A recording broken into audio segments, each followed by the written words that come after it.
Very good. Yeah, I counted us in, guys. Hello and welcome. Two. I don't know what that means. Tell the people who you are. I'm Graham. I'm Jen. Welcome back or welcome for the first time. Either way, glad to have you. So, today, I wanted to talk about representation, even though I'm not the neurodivergent in the couple. Because I think representation of all kinds is important, but I feel like for us, this one is particularly relevant and on topic for the show. Maybe we should start with I don't know, just representation that we've seen that maybe isn't great, and then maybe we could talk about representation that we like. What do you think? Sure. I think that it is probably important to kind of take a side note. Just because you're not neurodivergent doesn't mean that representation of you is not important. So it would be good for you to call out times when you yourself have felt represented in neurotypical characters in the media. This is a joke. It should be cut. Never mind. It sounded awful. Yeah, I don't know. Okay. So yeah, representation that we do or don't like. So as sort of a note to the listeners and to you, most of my examples are autistic rep. I don't know that there is a ton of like very explicit ADHD rep in movies and things, and I feel like most of the time when there is, like it's played as a joke.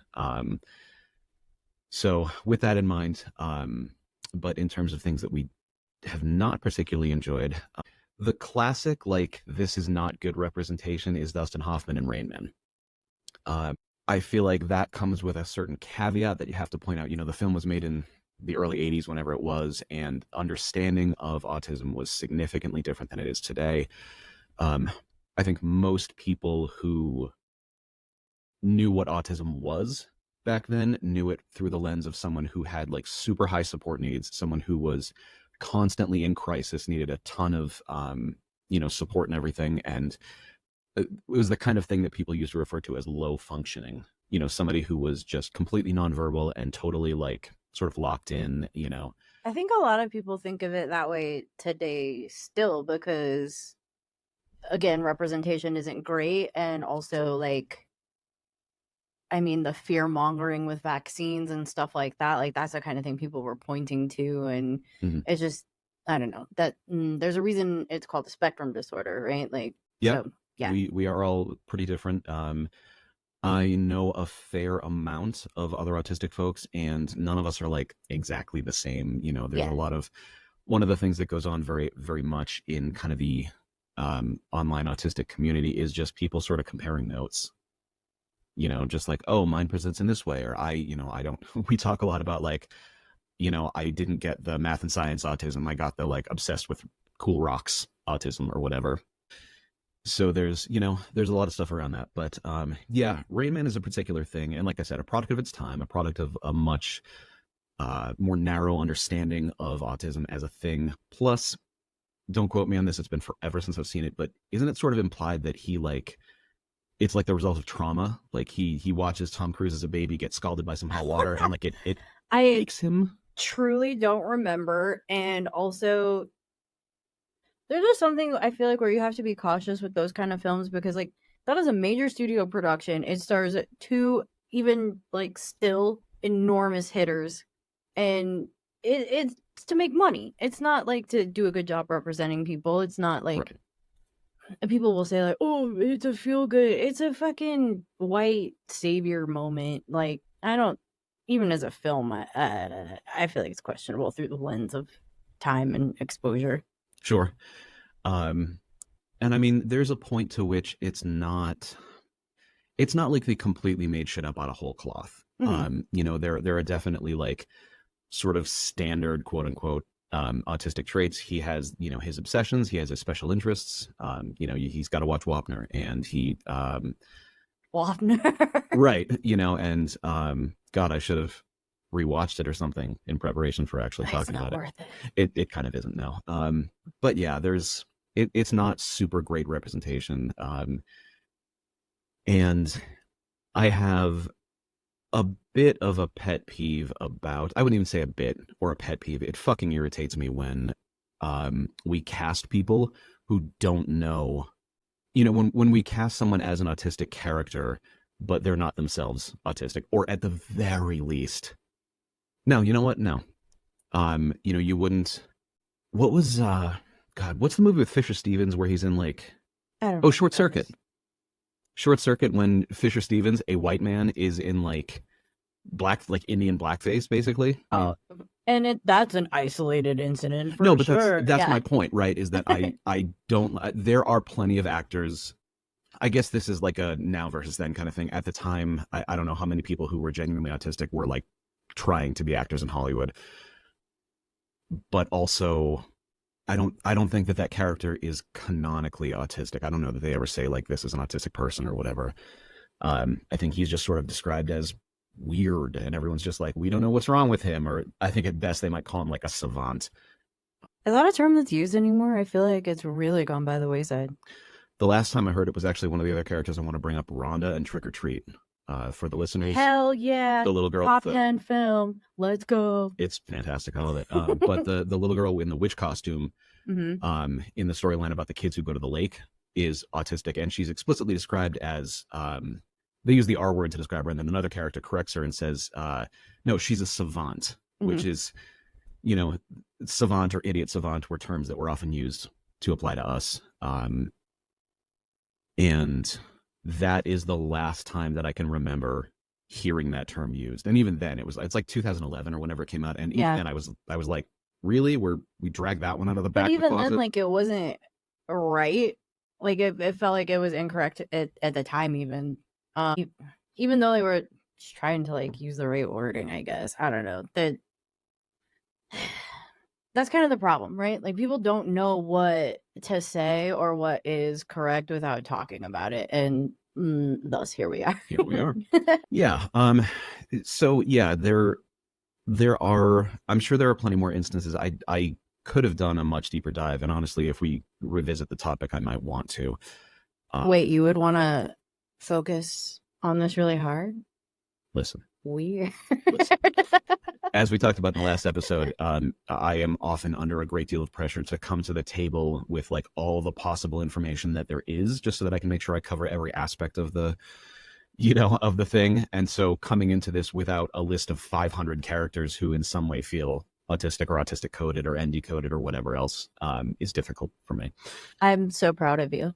Just running this off the cuff. Fucking winging it. Yeah, so Hoffman and Rain Man, not great. In fact, if we want to talk about ADHD representation, the college film Accepted with Justin Long, and I vaguely remember this film. What's his name? It's not Seth Rogen. It's I don't know. The other guy who's always in movies, Justin Long. But there is a character in that called his name is Abernathy Darwin Dunlap is his name. ADD for short, and he is an absolute caricature of what you would expect from like sort of the standard presentation of hyperactive ADHD. His clothes don't fit very well, and he's jittery, and he talks 1,000 miles a minute, and is super distractible and everything. And that is one of those characters that almost feels like it could be a lot worse. Like a lot of this portrayal is not. They didn't make him out to be like an insane person or a madman, and it's never really played straight. Like, this is just who he is as a person. Like, it's kind of played for laughs. He has ADD. So I don't love that. But in terms of the actual presentation of the character, like, I don't know, I've known ADHD-H people who are kind of like that. When was the first time you saw a character and thought like, oh, that person has a similar like experience to mine? Because obviously Rain Man is a terrible example. It's not great. Here's another fun autistic trait. I know the answers to all these questions until you ask me, and then all of the knowledge in my head flies out the window. Somewhere between Abed from Community and Dr. Temperance Brennan from Bones. I don't think either character is ever like explicitly described as autistic. Bones in particular, Emily Deschanel plays that character like with a really flat affect. She's not like a very expressive kind of person. She has a pretty expressive voice, but not a lot of like kind of facial cues and everything.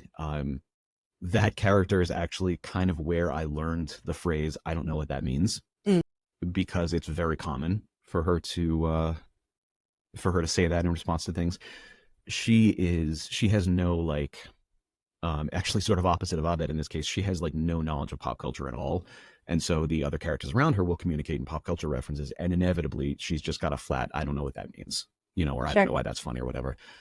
And I think watching that show, I was sort of like, huh, I'm like that, like a lot of the time. Interesting.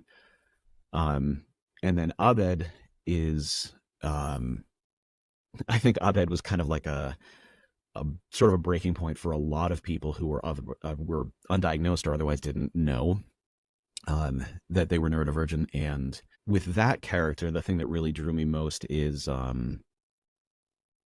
he experiences the world and communicates with others like almost entirely in references, in film references, and in TV show references, and that sort of thing. And I was like, that's very similar to the lens that like I see the world through. So I think that those were sort of helpful. And that was long before I ever considered that I might be neurodivergent. It was long before I knew the word.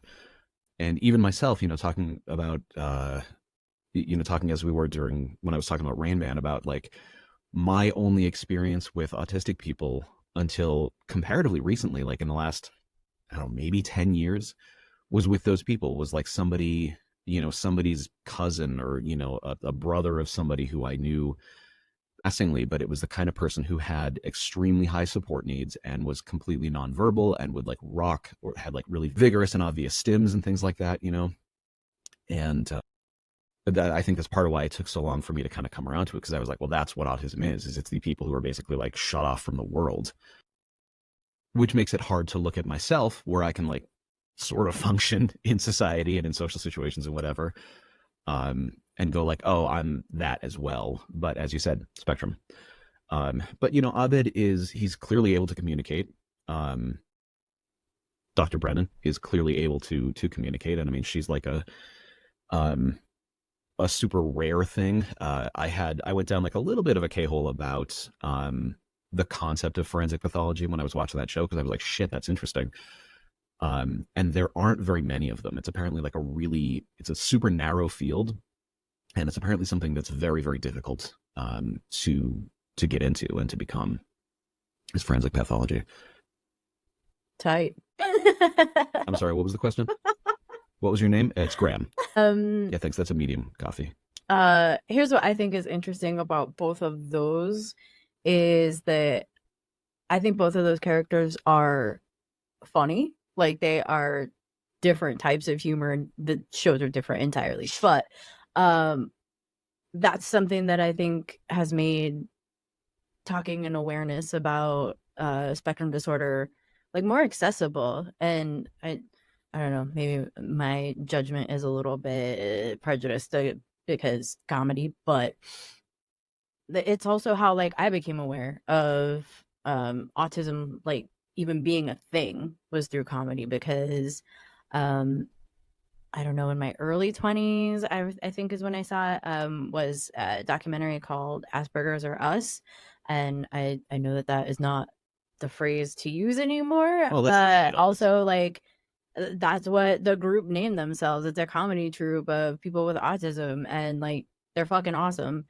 And so I remember seeing that and thinking, these guys are like guys I know, and they're hilarious. And okay, so like they do things differently. Like, that's not a problem. It actually gives them a hilarious lens to see things through. So I appreciated that.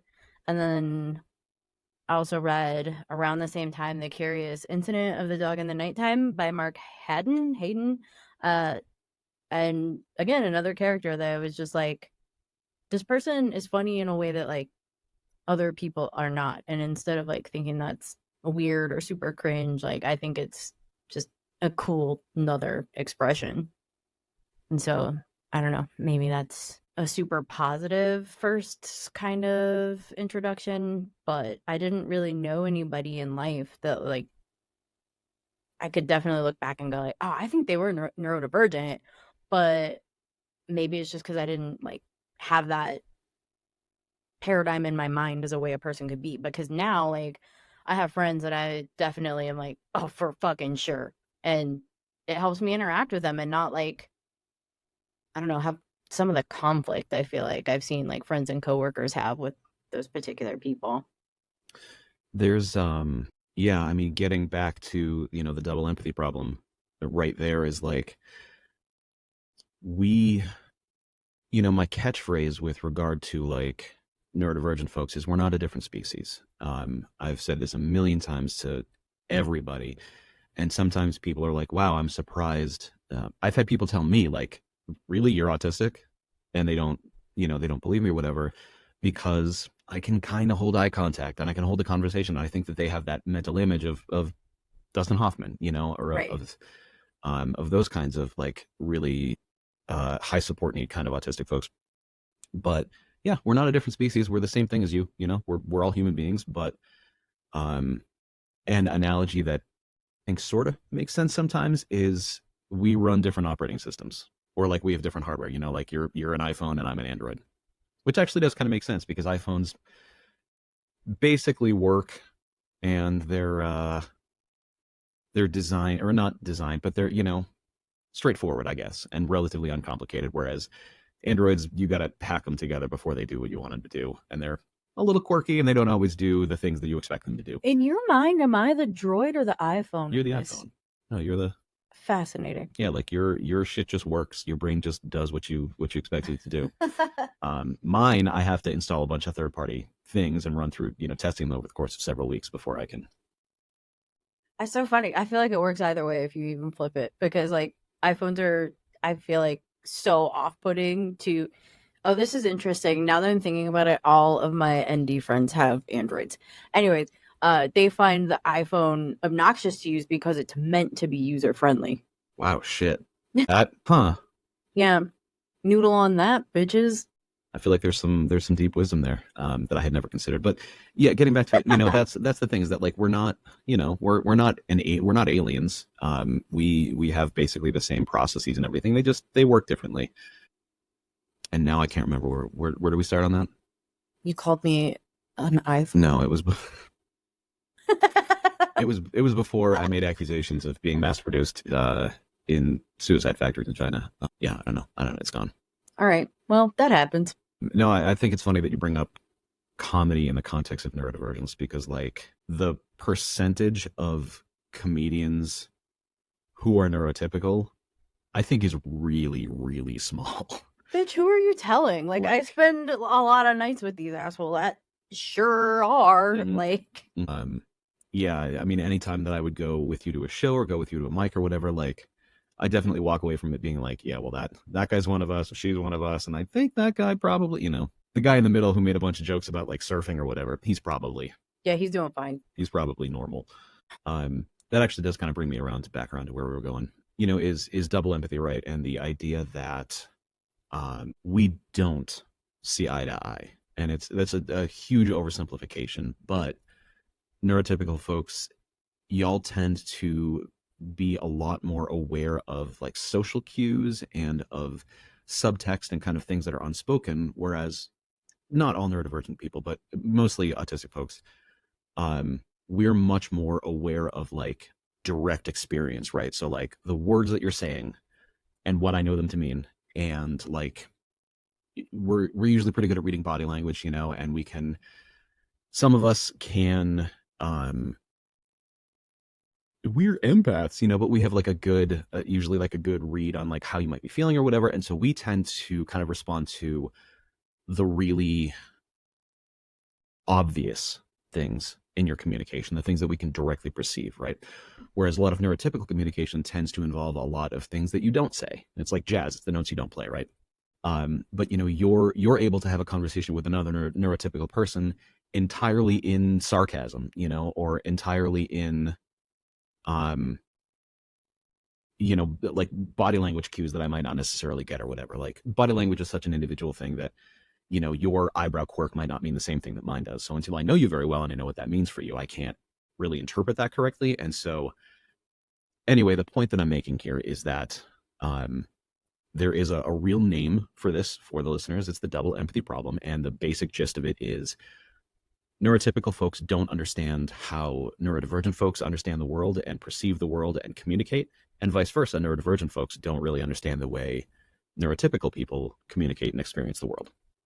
And so that tends to get kind of blown out of proportion. I think it gets magnified when there's such a tendency in our society to like other people who are different from you. And so when someone says, oh, I'm autistic, a lot of people have like a preconceived notion of what that means, but a lot of what that is based on is the notion that like autistic people are something different. And I'm already on edge because I don't understand what it is that makes you different. I don't understand like really what autism is, and what it means. And so because I don't have that understanding, it makes it hard for me to to communicate with you and, to be around you and whatever. And I think enough of that kind of goes back and forth, and you end up with, all the neurotypical people being like, oh, autistic people have no emotions, or they, they're all really weird and they don't understand English right or whatever. And then you get neurodivergent folks who are like, fucking neurotypicals, I don't understand how they have any meaning. I don't understand why everything they say has 12 different layers of, of secret communication that like, I don't understand why they won't just fucking say things. I don't understand why they lie to each other, and there's a bunch of that kind of thing that goes back and forth. So, yeah, I don't know. Ultimately, I think that this sort of thing is important. It's nice to be a global leader, I think, really spearheading this kind of communication amongst the neurodiversity that is the human experience. I'm glad that we're the first people to ever think of this and really be out there doing the good work.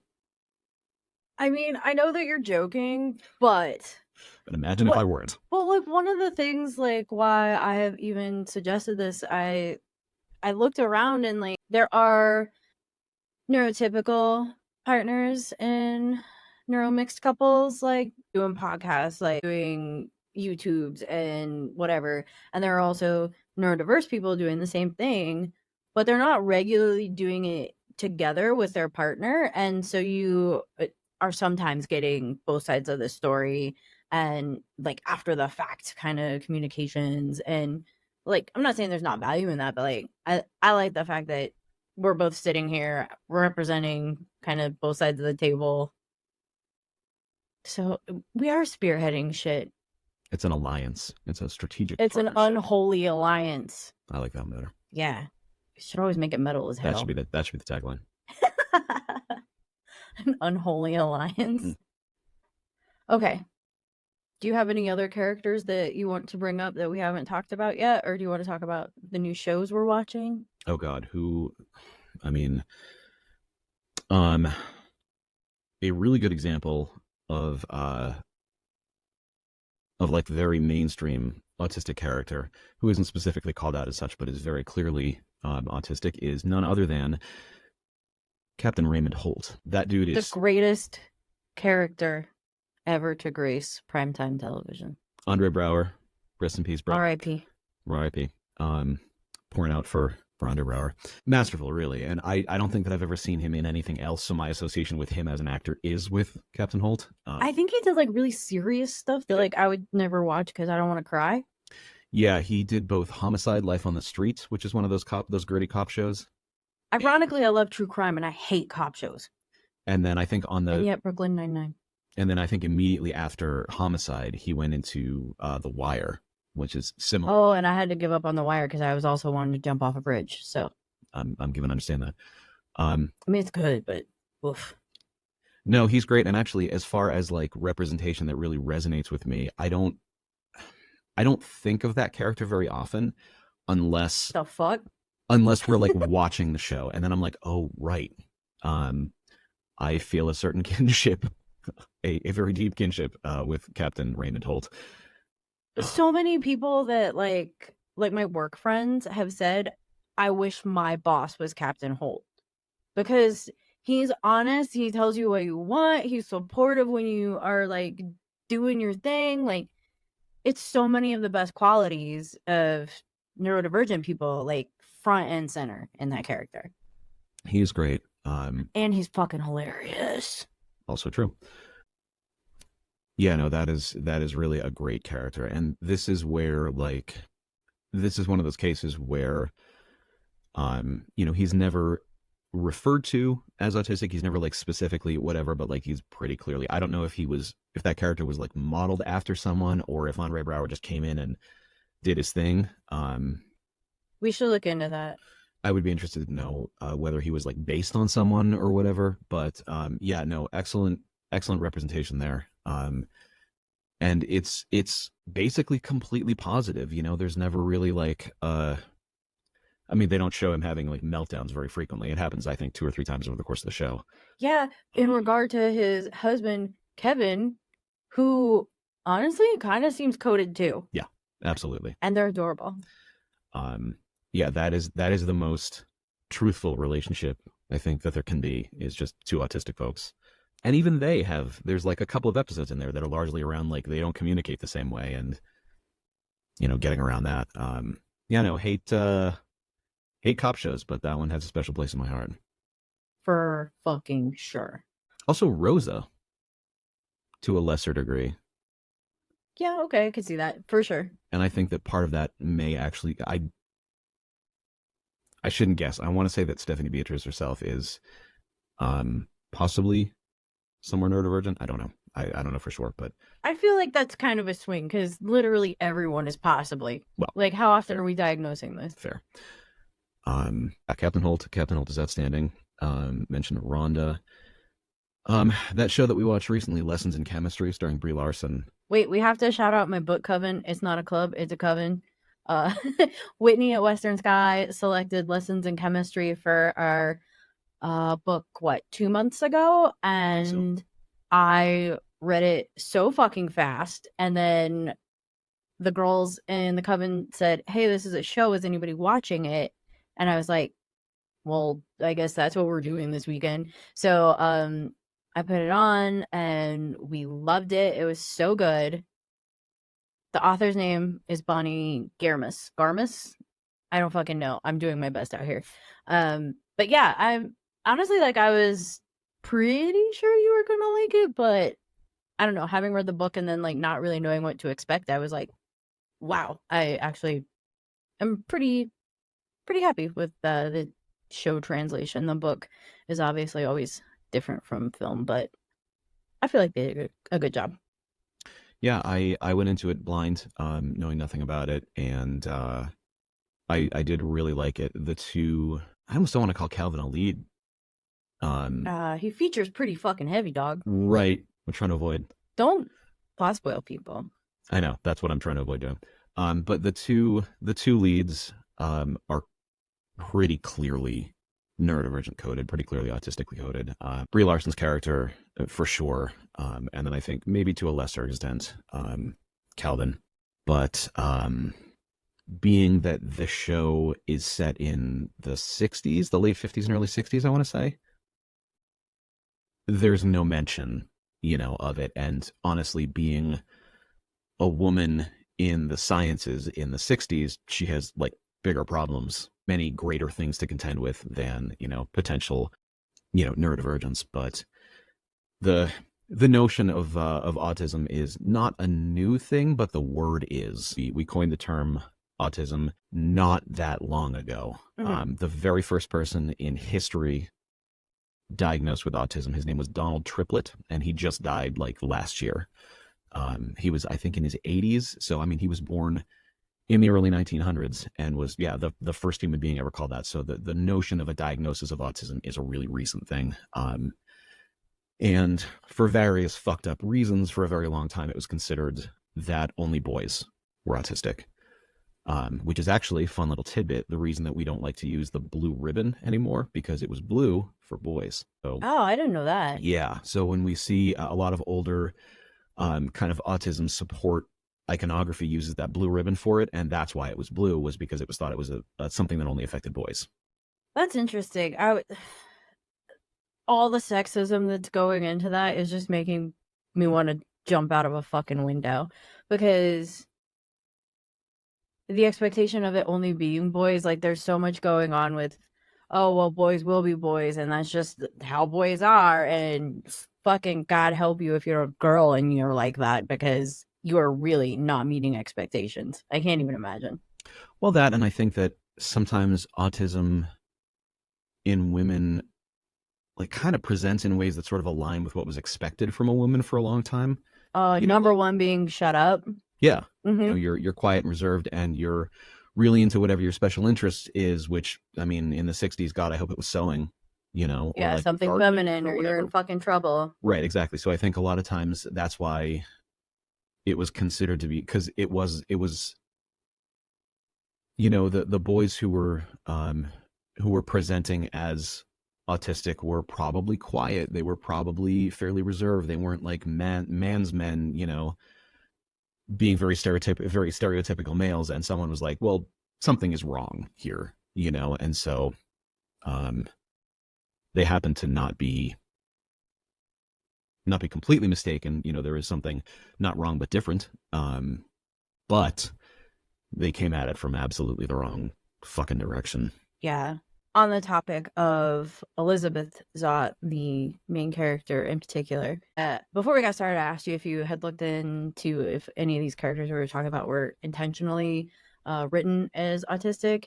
And this one I was, because it's so recent and I just didn't know, I actually like jumped on the interwebs and started looking around to see if I could find an interview with the author. And the only thing that I could find about her, yeah, like idea for Elizabeth was just kind of her explaining how the character came to her, whatever. There's no mention of her having any neurodiversion or anything in particular. But this sentence or two sentences really sounds like it is just, again, like some of the best parts of being neurodiverse to me. She says, she has no room for avoidance, manipulation, lies, and fakery. Seems like a lot of extra work. Why not just state facts? Why not just tell it like it is? And there it fucking is. I couldn't possibly put it better. Yeah, and it's just like she wrote this really competent, smart, capable character. And like I love it. That's great that she is like neurodiverse coded, but like it would be great if all women could just be confident, smart, capable, and do their thing. I think one of the traits that kind of pokes out that isn't necessarily it isn't specifically a neurodivergence thing, but the character Elizabeth, she is incredibly strong. Like she has to be, because again, she's a woman in chemistry in the 60s. But there is a part of that sometimes autistic folks get presented as like very stubborn and very strong-willed, and I think that's kind of a thing. But every single time something happens to her that is bullshit, because like dudes, her response is never like, that's the way it is, or like, oh well, I tried. Her response is to get in people's fucking faces and be like, this is stupid. Why? Why, first of all, and like secondly, I don't accept what you're telling me. Yeah. And I think a lot of people just over the entire course of your life getting conditioned that is the way it is. Mm-hmm. Everybody take a note. Fucking doesn't have to be. No, I love to see I love to see female characters who aren't just plot points or plot devices or whatever, exist to be tortured so that some dude can come in and save her or whatever. I'm sort of two minds about it, because on the one hand, I'm like, it is fantastic to see, again, representation, but to see a woman who is that strong and who will fucking stand her ground no matter what. But then I'm also like, I wish she didn't have to be. No, for sure. I mean, but that show, the main character is a young, not specifically called out as autistic, but autistic woman trying to make it as a chemist in the 1960s.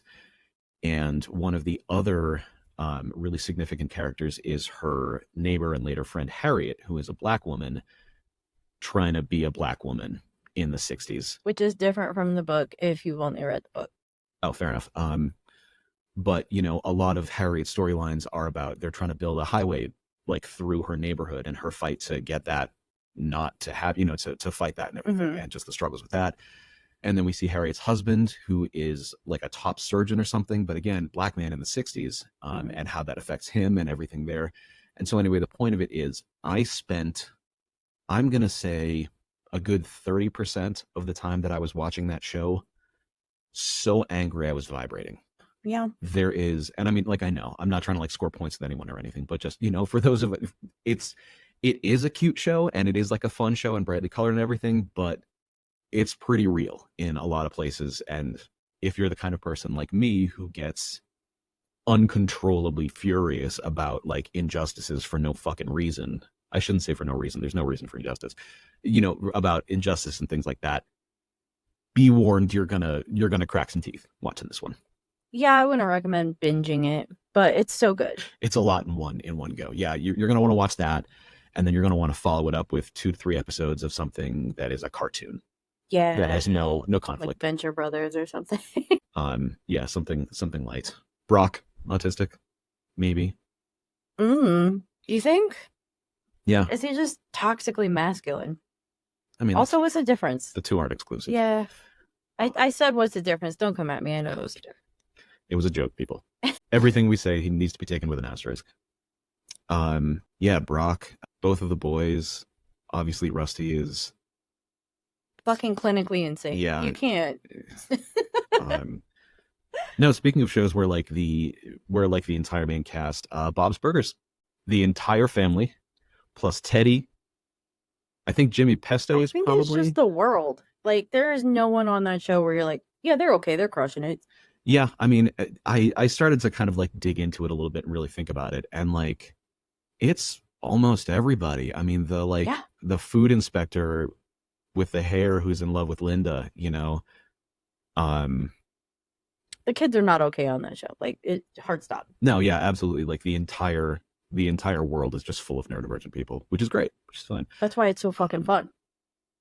But yeah, Bob is clearly autistic. Linda is ADHD. Tina is, I think, explicitly referred to as autistic later on. Like, I think it's written into the character later on. They make a dumb joke about it in the first episode, and I was like, but they later, I think, kind of come back around to it, and I think she's canonically autistic. Obviously, Louise is ADHD and something. She's kind of a sociopath. I don't know. Yeah, I would probably agree with that.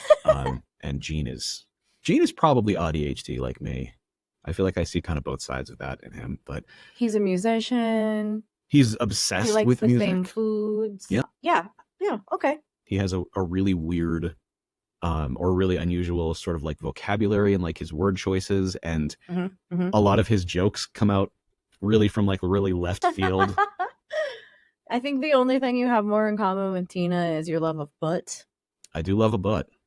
I do love butts. I think that Tina is incredibly anxious, and I also have that in common with her. Yeah, relatable. I think that Tina has a lot of difficulties. I think one of her strong kind of autistic traits is that she doesn't understand relationships very well. But she understands them in a way that, like, I'm kind of jealous of, because it seems like the fear of rejection isn't real. Like, I don't know. Her fantasies are just so fucking wild, and then, like, she kind of goes for it. It's just like, fucking get it, girl. Yeah, I do like a Tina. Terry, what's the like repairman, handyman? Teddy.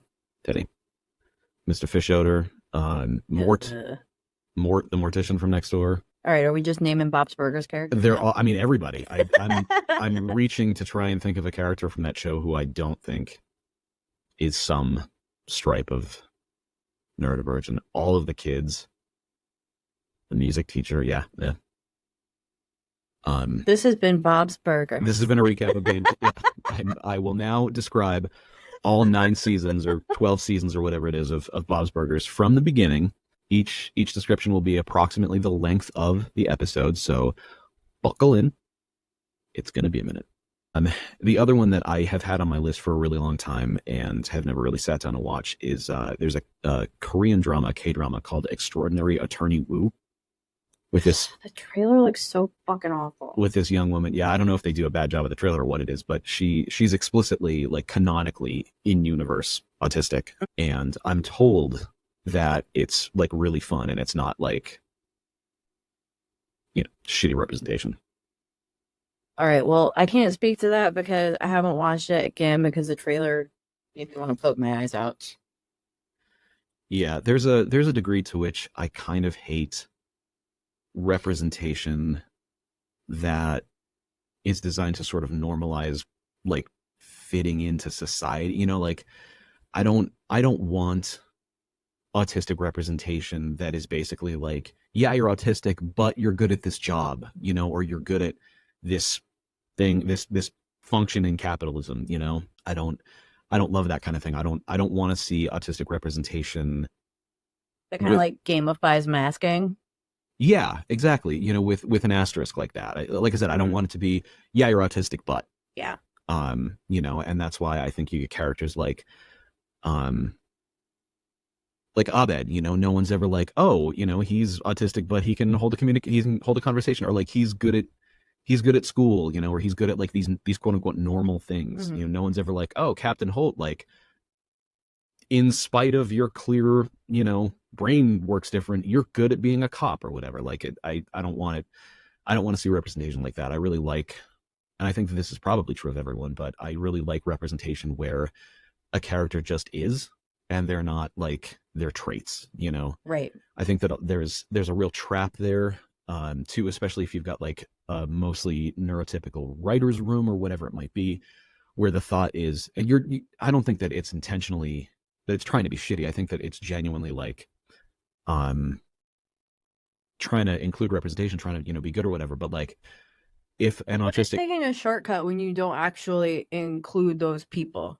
Right, exactly. You know, if your only character trait is you're autistic, I'm not really here for that. You know, if that character walks in on, you know, every time they walk on stage, they're like, I'm pretty autistic and whatever, you know. Obviously, I don't know how to write a TV show, so. Wait, word? Yeah. Facts.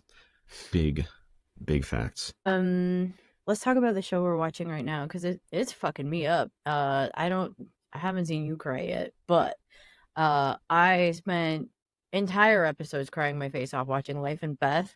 That is Amy Schumer's show on Hulu right now, yeah. And Michael Cera is playing her husband. If you don't know, in real life, Amy Schumer's husband is autistic, and in the show, obviously, it's not a fucking reality TV or anything. It's a fictional show, but I feel like the representation of the relationship and how they learn to talk to each other and effectively communicate has been really interesting. And like, I see a lot of like our early days in that, and I'm dying to know what you think, because we haven't talked about this yet. No, I absolutely agree. And a thing that is possibly relevant here is that I have come to the realization of all of my neurodivergence during our relationship. Mm-hmm. So I did not, you know, I didn't mention it on our first date because I didn't know, and things like that. It never came up early on. I remember a particularly energized conversation that we had like a year and a half in, where I was like, I think I'm autistic. But yeah, I also don't really remember that, because hearing it, I think, was like, word, yeah. There is a pretty standard like sort of meme format kind of thing that's like that, you know, where someone would be like, hey, you know, come out to their friends, hey, I'm anything, honestly. It doesn't necessarily have to be neurodivergence. Yeah, if your friends know you and love you, they already fucking knew, bro. You know, you'll be like, hey, I'm autistic, and they're like, yeah, we know. Mm-hmm. Moving on. No, I went into the show with a little bit of resistance because I don't really like Amy Schumer very much. Honestly, like, I'm not even going to talk about my feelings about her as a comic, but fair enough. In this show, she's fucking crushing it. Yeah, I don't disagree. I have kind of like stripped away some of my like, oh, fuck this bitch, that I was really kind of carrying going into it. But yeah, Michael Cera, I think, does a really good job. I mean, that dude is probably neurodivergent anyway. So I don't know how hard he had to act. But we don't know that, everybody. No, I said probably. You know, he might be. I'm not. I do not think that it is a bad thing to be neurodivergent, so I don't see it as an accusation or like, you know, a character assassination or anything like that. But I kind of feel like it's saying they might be diabetic. Like, how would you fucking know without like actually finding out? Well, more so than that, like, also, what if they are? You know, like, it doesn't matter. I guess it matters in the context of acting because, you know, there is a certain amount of I don't know. I mean, a lot of neurodivergent folks, autistic folks in particular, we gotta. You know what's gonna steal my opinion of Amy? If Michael Cera is autistic, because we're talking about diversity, equity, and inclusion, and getting autistic people involved in the creative process. I like Michael Cera a lot in this role. I think that whomever wrote this character either is autistic themselves or is very familiar with a lot of autistic traits. But as far as like resonating with a character myself, like, yeah, I absolutely get it. I don't remember exactly what the like difficulty in the show was, but I remember there's one episode where he wants to leave something because he has to go and check on his boat. And there's like a difference of opinion about it, whatever. And we just watched this like 2 days ago. I should remember it better, but ADHD thoughts. I feel like we literally fell asleep watching it last night. Or I did. But yeah, there's this episode where, and then they have this kind of like, they get back and they check on his boat and his boat is fine.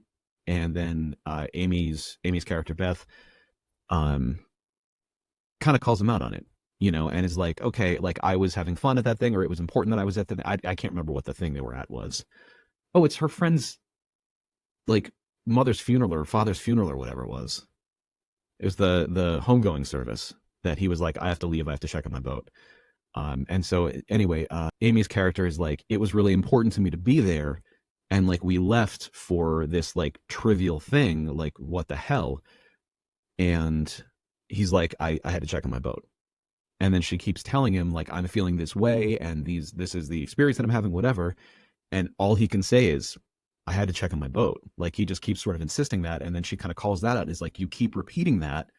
Like, that resonated with me so much because like I know that there's, I don't even know how to say it, like we go through it all the time, like you feel the need to explain and I'm like, your explanation doesn't change the way I feel, and then it's just this vicious circle you can get caught in if you don't like have an awareness of it. Right. And I think that is navigating that right there. That is that communication difference. Learning to navigate that is like critical in a relationship like ours, in any relationship, obviously, but specifically in ours, is that like your perception of a series of events is completely different from mine, as it is for everyone. But that, yeah, like sometimes I want to leave a thing because I had to check on my boat, and that should be like our code word from now on. Yeah, I gotta go check on the boat. Yeah. That's actually not a bad idea. But the scene was really like, of all the like scenes in the show that really hit me, that was one of them, because I was like, I have the level of remove of being like a person watching this, fictionalized thing, but I fucking get it. I absolutely understand. Now, I think I have tried over the course of my life to make as much to have that kind of awareness that other people communicate differently to me, even before I knew that there was a reason that I communicate differently and perceive things differently. And so I kind of always try to hear what the other person is saying, regardless. And I don't know that his character necessarily does, because to him, it was vitally important that he check on his boat. And like, his boat is really important to him. He was worried about the weather, whatever it was. And so for him, that was a good enough reason to go and do this thing. He was in the middle of an event that didn't have anything to do with him. He wasn't really like part of it at all. I'm sure that he was uncomfortable, was probably overstimulated, and just doesn't necessarily have the wherewithal to be able to say, I'm overstimulated, I'm worried about, this thing that's important to me. Like, I need to go. Now, assuming that you and I are in that situation, that is how I would address it, is I would pull you aside and go, look, like I can't do this anymore, whatever. I'm going to say that, but well, if I had the, the wherewithal to do it, a lot of times, I don't want to feel like a burden, and I don't want to feel like I'm fucking up your evening or whatever it is, and so I don't want to like suck all the fun out of it by being like, I have to leave this thing. But the point that I was trying to make was that he like drags her along with him. And I feel like I would have been like, please stay at this thing that's important to you.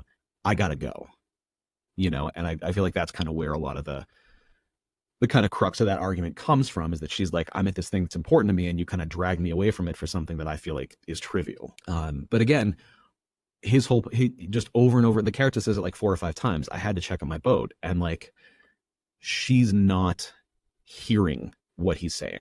Do you know what I mean? She's hearing what he's saying, but he's only saying, I had to check on my boat. Right. But like within the context of, yeah, I don't know. My point is that I get it, and I don't necessarily, there is a difference between an explanation and an excuse that I think comes up there, and I feel like her read of him saying that, I feel like she kind of sees it like he's making an excuse. Like he's saying, I had to check on my boat, thus it's okay that I did this thing that upset you. Whereas all he's saying is the literal fact of the thing, I needed to check on my boat, which for him is true and is important.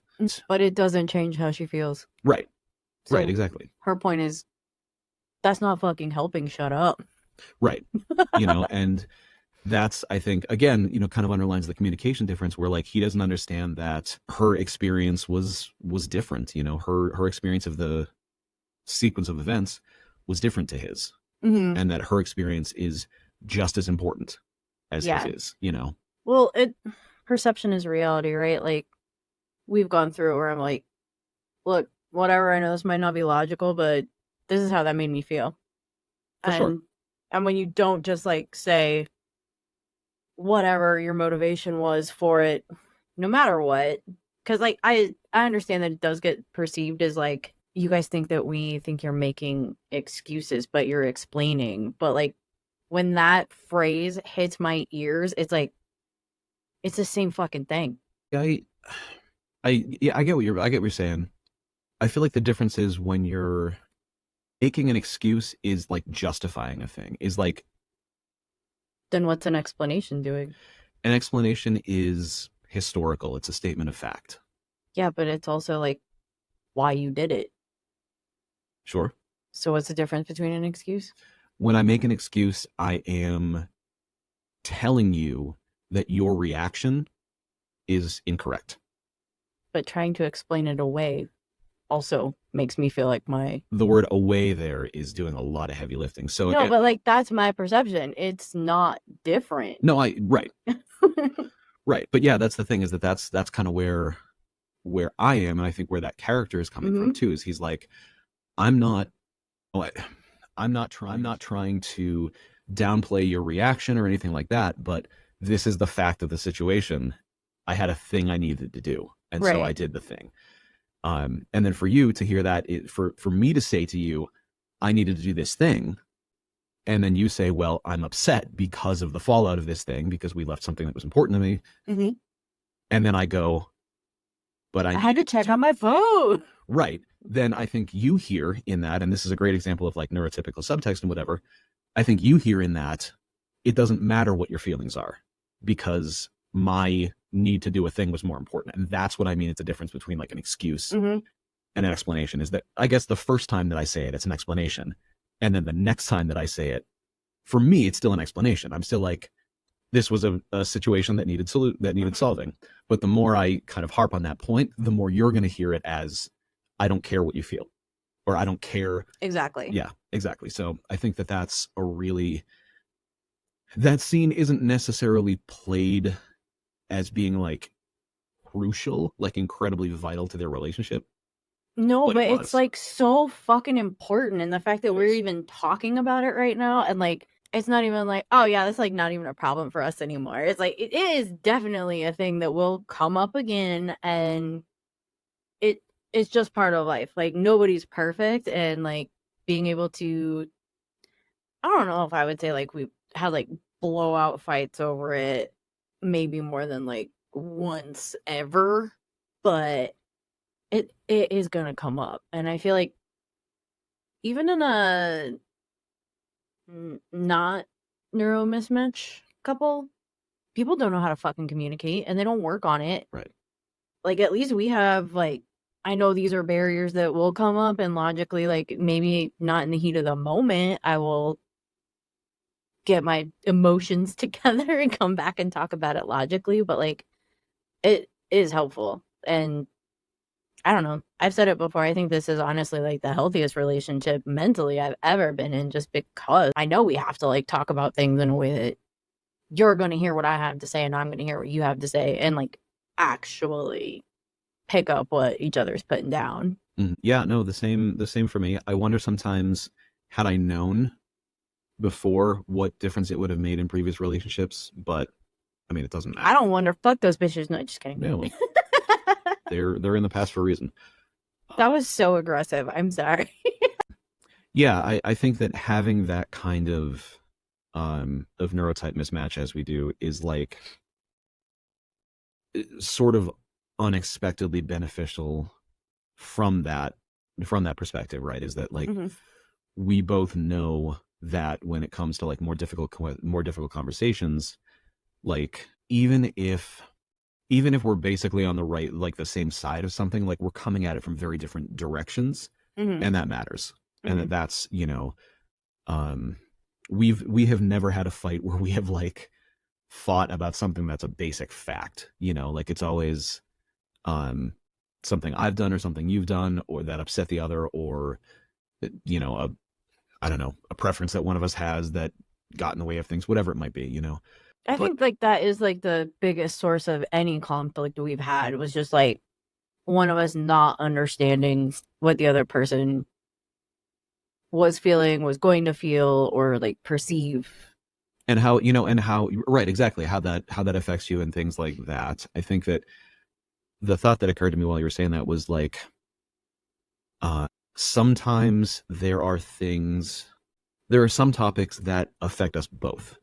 I mean, obviously every topic affects us both, but there are some things that are like, you know, how do you want to organize the house? Or, you know, we both need the car at a certain time, like who gets it or whatever it might be, you know. You do, it's your car. What are you talking right. But you know, for the topic of the thing, I'm trying to think of examples, you know, like how do you want to set up the garage or whatever it might be, things like that. And so those are things that affect us both that like you have direct input on. And I think that sometimes there are things that I feel like are about me. And so it doesn't always occur to me to like run stuff past you first, you know? What shit is that? I feel like you run everything past me. Well, when I say that doesn't always occur to me, like I also understand that I operate in a relationship. And this is kind of where I'm going with the Michael Cera character, right? Is that he doesn't have that awareness that his actions affect her when it's something that doesn't affect her directly, right? When he's just like, oh, I'm going to leave this event because I'm not involved because I have something that I need to do. It doesn't occur to him that that will have repercussions for her. And that's why they have that fight. I, on the other hand, you know, I have years and years of CPTSD from all of this, but one of my kind of fallout traits from that is being a people pleaser and trying to be hyper aware of like the feelings of everybody else around me and the way that anything that I do might affect other people. So I do run everything past you, probably more than I need to, because of that. Because I always try to be as aware of the fact that like things that I do that might affect you, you know, I try to be as communicative as possible. And so, yeah, there are definitely probably times where I'm like, hey, what do you think about this thing that doesn't really affect you one way or the other? And there have been plenty of times when you've been like, I don't care, do what you're going to, you know, do what you want. Which, you know, I don't take as a dismission, as, you know, dismissal or anything like that. I'm just like, okay, I just, you know, I don't know. I have gotten so used to the notion that like my actions will potentially affect other people that like I bank very heavily on that potentially and just be like, I got to be careful about everything. I got to be, you know, I got to be really sure before I do anything of any significance that, you know. Well, I appreciate you. I guess it's nicer to be considerate than to just fuck me. I guess it doesn't matter what I have to say. So, okay. I mean, that's nice, but also you could chill out. You know, and like I said, the kind of opposite of that is that I have seen this sometimes in other neurodivergent folks where it's just like a thought occurs to me, a need occurs to me, whatever it might be, and I'm going to go address that because it needs to be addressed. Sure. And it doesn't matter who else is involved or where I am, whether, you know, whether it's like an appropriate thing or whatever, like just not considering kind of the people around you. And I think that that's a lot of where that character is, especially where, you know, we learned that he spent a great deal of time alone. He didn't have a lot of people around him. And the same was true of me, but I kind of went the other way that he did, because he doesn't really tend to think about other people at all. Whereas I tend to think about other people constantly, like to the exclusion of myself a lot of times. So yeah, I mean, I think that will foster a lot of kind of resentment, especially where if every time I think I want to do X, I just went and did it, then there are going to be times when that's going to affect you directly. And considering that will affect you directly is one thing, but also being open to the idea that, like, I hadn't considered you, and it does, and it does make a difference for you. It is something that affects you directly, and like, I need to be aware of that. And I also need to be open to the idea that, like, you will tell me, that I fucked up, or not that I fucked up, but like, that my actions affected you in some way, that I hurt you, that I need to be open about that and aware about that. And I don't know, it's a communication thing, and I think that, like you said a couple of times, just having that awareness of each other, knowing that it used to annoy me when I would say something. I don't have a good example, but like, I would say something and you would like not imply that I was lying, but like not believe me or whatever. And I'd be like, what possible reason do I have to lie to you about that? It doesn't anymore is the point that I was going to make, because I know that, like, I know you so much better at this point.